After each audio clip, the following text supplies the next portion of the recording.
والشكر له على توفيقه وامتنانه. أشهد أن لا إله إلا الله وحده لا شريك له تعظيما لشأنه، وأشهد أن محمدا عبده ورسوله الداعي إلى رضوانه. اللهم صل وسلم وبارك عليه. Jamaah kaum muslimin dan muslimat, salat istisqa rahimati wa rahimakumullah. Sesungguhnya ketika kita hidup di atas muka bumi ini, maka tentu tidak lepas daripada ujian-ujian dan cobaan. Ada yang diuji dengan kemiskinan, ada yang diuji dengan kefakiran, ada yang diuji dengan sakit, ada juga yang diuji dengan cuaca yang amat panas, tanam-tanaman gagal panen dan seterusnya. Maka umat Islam, ketahuilah bahwasanya tatkala kita hidup di atas muka bumi, kemudian Allah berikan kita berbagai macam ujian, maka bisa jadi ujian-ujian yang datang silih berganti tersebut merupakan bentuk cinta dan kasih sayang Allah Subhanahu wa ta'ala terhadap kita semua. Karena Nabi pernah bersabda, innallaha idza ahabba qauman ibtalahum. Sesungguhnya Allah tatkala ingin mencintai suatu kaum, maka Allah senantiasa akan menguji kaum tersebut. Faman radiya falahu ridha wa man sakhita falahu sukh.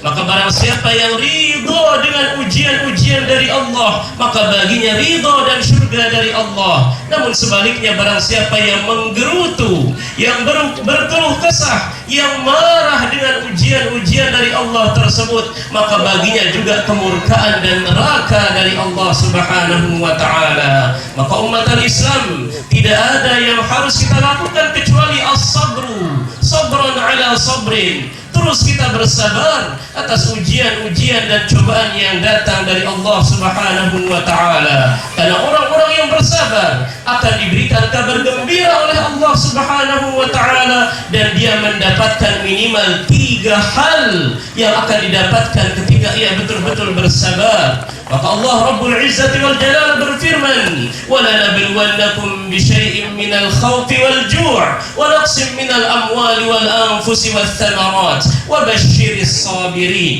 Allah mengatakan وَبَشِّرِ الصَّابِرِينَ, berikan kabar gembira kepada orang-orang yang bersabar tatkala Allah uji dia dengan beberapa atau sedikit syai'in minal khauf, sedikit dari rasa takut, rasa khawatir, sedikit dari rasa lapar, kemudian kekurangan harta, kekurangan jiwa atau kematian, kekurangan buah-buahan.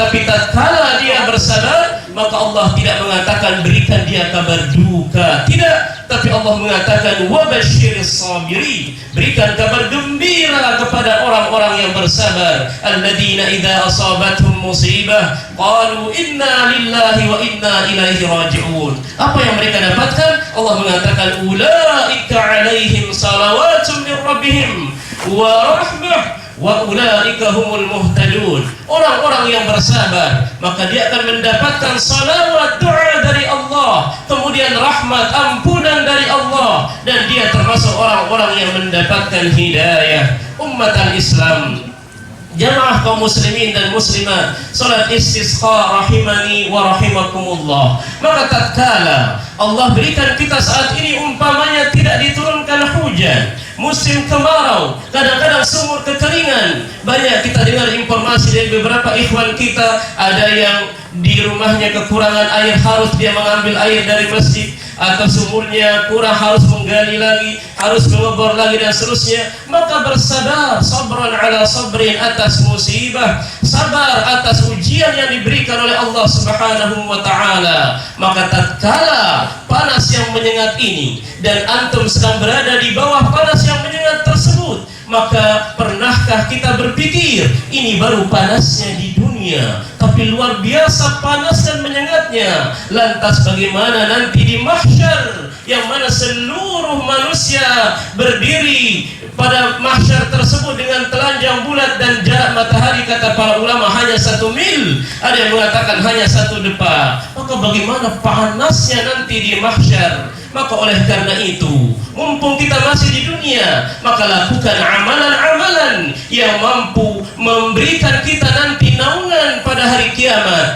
Karena nanti naungan ketika mahsyar, ketika jarak matahari 1 mil, tidak tidak ada naungan, tidak ada yang memakai sehelai pakaian, tidak ada yang bawa payung, tidak ada naungan sedikit pun kecuali naungan dari Allah Rabbul Izzati wal Jalalah. Maka Rasulullah sallallahu alaihi wasallam menjelaskan sab'atun yudhilluhumullahu fi dhillihi yawma la dhilla illa dhilluh. Ada 7 golongan kata Rasulullah yang nanti di akhirat akan mendapatkan naungan yang mana tidak ada naungan kecuali naungan Allah. Imamun adilun, pemimpin yang adil. Hei para kepala sekolah, hei para pemimpin yayasan, hei para pemimpin RT RW, hei para pemimpin kabupaten, kota, bahkan pemimpin negara, atau hei para pemimpin keluarga, berbuatlah adil, bijaksanalah, karena natijahnya kata Rasulullah kelak kalian akan mendapatkan naungan pada hari tidak ada naungan kecuali naungan Allah. Kemudian yang kedua, wasyabun nasya'a fi ibadatillah, pemuda yang tumbuh semangat di dalam dirinya yaitu beribadah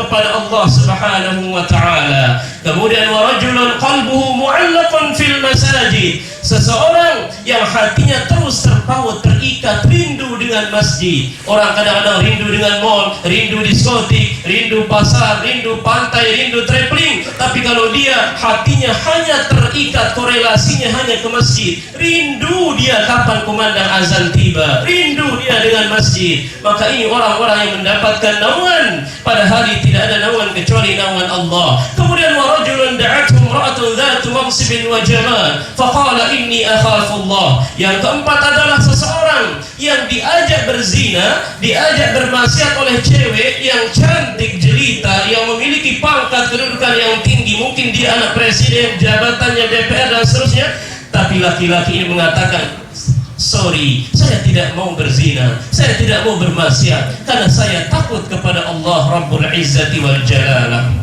Maka ketika antum diajak berpacaran, maka bilang, sorry, inni akhafullah. Tidak, saya takut kepada Allah. Saya ingin mendapatkan naungan pada hari di mana tidak ada naungan kecuali naungan Allah. Kemudian yang kelima, warajulun. Kemudian yang kelima adalah warajulani tahabba fillah ijtama'a alaihi wa tafarraqa alaihi. Dua orang, dua insan yang saling mencintai karena Allah, berjumpaannya karena Allah, berpisahnya juga karena Allah. Warajulun tasaddaqa bi sadaqatin fa akhfaha hatta la ta'lama shimaluhu ma tunfiqu yaminuh. Dan seseorang yang ketika dia berinfak, bersedekah di jalan Allah betul-betul ikhlas, tidak riya, tidak sum'ah, sampai-sampai digambarkan oleh Nabi tangan kirinya tidak tahu apa yang diinfakkan oleh tangan kanannya, saking ikhlasnya karena Allah Subhanahu wa taala. Dan yang terakhir, warajulun dzakarallaha khalian fafadat 'ainah, muttafaqun alaih. Dan laki-laki yang ketika berkhalwat berduaan dengan Allah, dia berzikir kepada Allah, tapi serta-merta kedua air matanya meneteskan air mata. Betapa indahnya khalwat yang seperti itu. Jangan berkhalwat dengan cewek, jangan berkhalwat di dunia maya, tapi berkhalwatlah berdua dengan Allah Subhanahu wa taala. Antum berzikir sambil berlinang air mata, maka demi Allah betapa indahnya. Maka inilah orang-orang yang akan mendapatkan naungan nanti di akhirat. Pada hari tidak ada naungan kecuali naungan Allah Rabbul Izzati wal Jalalah. Umat al-Islam, jamaah kaum muslimin dan muslimat, salat istisqa rahimani wa rahimakumullah. Maka tidaklah ada musibah-musibah, tidaklah datang bencana-bencana kecuali karena ulah tangan-tangan dan perbuatan dosa kezaliman manusia. Maka mari kita terus bertaubat, mari kita terus perbanyak beristighfar, terus bertaubat kepada Allah dengan taubatan nasuha, sebagaimana perintah Allah Rabbul Izzati wal Jalalah di dalam surat Tahrim ayat 8, ya ayyuhalladzina amanu tubu ilallahi taubatan nasuha. Wahai sekalian orang-orang yang beriman, bertaubatlah kalian kepada Allah dengan taubat yang sebenar-benar taubat, taubat yang murni, taubat nasuha, yaitu taubat yang memiliki 3 rukun. Yang pertama, dia harus menyesali perbuatan tersebut. Kemudian dia harus meninggalkan perbuatan maksiat tersebut. tersebut. Baru yang ketiga dia bertekad tidak akan kembali kepada perbuatan dosa dan maksiat tersebut. Maka inilah yang dimaksud dengan taubatan nasuha. Dan juga perbanyak beristighfar, karena istighfar tersebut memiliki fadail yang luar biasa keutamaannya. Bahkan jika ingin diturunkan hujan juga perbanyak istighfar. Jika ingin diberikan omset yang banyak, perbanyak istighfar. Jika sudah bertahun-tahun menikah tidak punya anak, perbanyak istighfar. Jika di ladang, di sawah ternyata masih gagal panen tersebut, perbanyak istighfar. Jika sungai-sungai ternyata tidak mengalir, perbanyak istighfar. Allah Azza wa Jalla menjelaskan di dalam surat Nuh ayat 10, 11 dan 12, faqul tastaghfiru rabbakum innahu kana ghaffara yursilis samaa'a 'alaikum midrara wa yumdidukum bi amwalin wa banin wa yaj'al lakum jannatin wa yaj'al lakum anhara. Maka aku mengatakan, istaghfiru rabbakum innahu kana ghaffara.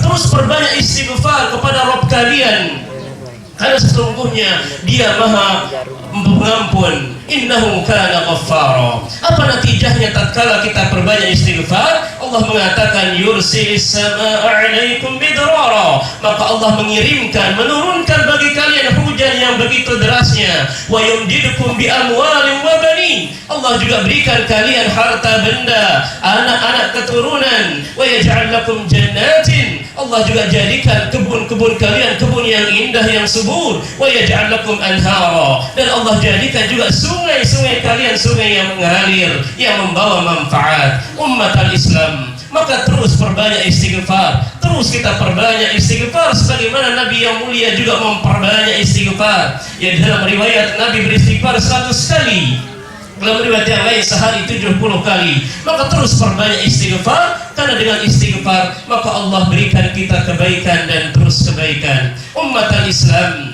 jamaah sidang salat istisqa rahimani wa rahimakumullah. Kemudian yang terakhir, marilah kita terus bermunajat, berdoa kepada Allah Rabbul Izzati wal Jalalah. Karena ad-du'a silahul mu'min. Doa adalah senjata orang-orang mukmin. Maka jangan malas untuk berdoa, karena Allah menjelaskan orang-orang yang enggan, tidak mau beribadah, tidak mau berdoa, dia mengandalkan IQ-nya yang tinggi, dia mengandalkan jabatan dan hartanya, tidak mau berdoa, maka orang-orang itu, kata Allah, orang-orang yang sombong dan akan dimasukkan ke dalam neraka Jahannam dengan hina dinanya. Maka jangan lupa untuk terus berdoa, apalagi di momentum saat ini, momentum yang mana Allah belum menurunkan hujan. Maka teruslah kita bermunajat, berdoa kepada Allah agar Allah Subhanahu wa taala memperbaiki kondisi-kondisi kita, memperbaiki kesehatan kita, memperbaiki kehidupan kita menjadi baik, sehingga yang kita harapkan adalah fid dunya hasanah wa fil akhirati hasanah. Maka marilah kita bermunajat, berdoa kepada Allah Rabbul Izzati wal Jalalah agar Allah senantiasa memberikan kebaikan demi kebaikan, khususnya di negara kita ini, negara Indonesia yang kita cintai. Allahumma ighfiril muslimina wal muslimat wal mu'minina wal mu'minat al ahya'i minhum wal amwat innaka sami'un qaribun mujibud da'wat. Allahumma taqabbal minna innaka antas sami'ul 'alim wa tub 'alaina innaka antat tawwabur rahim. Allahumma yassir lana umurana wa sahhih ajsadana wa nawwir qulubana wa qdi hawaijana wa ballighna amalana ya rabbal alamin. Allahumma ya muyassir yassir wa ya musahhil sahhil wa ya mudabbir dabbir wa ya muhawwil hawwil ahwalana ila ahsanil hal. Allahumma la tada' lana dhanban illa ghafartah wa la hamman illa farajtah wa la 'aiban illa satartah wa la maridan illa shafaitah wa la fasidan illa aslahtah wa la jahilan illa 'allamtah wa la 'asiran illa yassartah wa la daynan illa saddaitah wa la jadban wa jafafan illa khassabtah wa la jafafan wa jadban illa khassabtah wa la jafafan wa jadban illa khassabtah wa la hajatan min hawaijid dunya wal akhirah hiya laka ridan wa lana fiha salah illa a'antaha ala qada'iha wa yassartaha bi rahmatika ya arhamar rahimin. Allahumma asqina ghaythan mughitha mari'an mari'a nafi'an ghayra dar ajilan ghayra ajil آجل اللهم اسقنا غيثا مغيثا مريئا مريعا نافعا غير ضار عاجلا غير آجل اللهم اسقنا غيثا مغيثا مريئا مريعا نافعا غير ضار عاجلا غير آجل اللهم أغثنا اللهم أغثنا اللهم أغثنا اللهم اسق عبادك وبهائمك وانشر رحمتك وأحيي بلدك الميت اللهم اسق عبادك وبهائمك وانشر رحمتك وأحيي بلدك الميت اللهم اسق عبادك وبهائمك وانشر رحمتك وأحيي بلدك الميت اللهم أنت الله لا إله إلا أنت الغني ونحن الفقراء أنزل علينا الغيث ولا تجعلنا من القانطين اللهم أنزل علينا ولا تجعلنا من القانطين اللهم أنزل علينا ولا تجعلنا من القانطين اللهم أنزل علينا ولا تجعلنا من القانطين اللهم اسقنا اللهم أغثنا اللهم أغثنا اللهم اسقنا اللهم اسقنا اللهم اسقنا اللهم اسقنا وأغثنا غيثا هنيئا مريئا صحا غدقا طبقا مجللا نافعا غير ضار اللهم اسقنا وأغثنا غيثا هنيئا مريئا نافعا غير ضار صحا غدقا طبقا مجللا غير نافعا غير ضار اللهم اسقنا وأغثنا غيثا هنيئا مريئا صحا غدقا طبقا مجللا نافعا غير ضار اللهم أغثنا اللهم أغثنا اللهم أغثنا اللهم اسقنا اللهم اسقنا اللهم اسقنا اللهم اسق عبادك وبهائمك وانشر رحمتك على العباد يا من له الدنيا والآخرة وإليه المعاد يا من له الدنيا والآخرة وإليه المعاد اللهم تقبل منا إنك أنت السميع العليم وتب علينا إنك أنت التواب الرحيم اللهم عمر مدرستنا هذه مدرسة نور القرآن بالطلاب والطالبات واملأها بالخيرات والبركات برحمتك يا حي يا قيوم السماوات اللهم عمر مدرستنا هذه مدرسة نور القرآن بالطلاب والطالبات واملأها بالخيرات والبركات برحمتك يا حي يا قيوم الأرض والسماوات اللهم عمر مدرستنا هذه مدرسة نور القرآن بالطلاب والطالبات واملأها بالخيرات والبركات برحمتك يا حي يا قيوم الأرض والسماوات ربنا آتنا في الدنيا حسنة وفي الآخرة حسنة وقنا عذاب النار سبحان ربك رب العزة عما يصفون وسلام على المرسلين والحمد لله رب العالمين وصلى الله على نبينا محمد وآله وأصحابه وسلم وآخر دعوانا أن الحمد لله رب العالمين.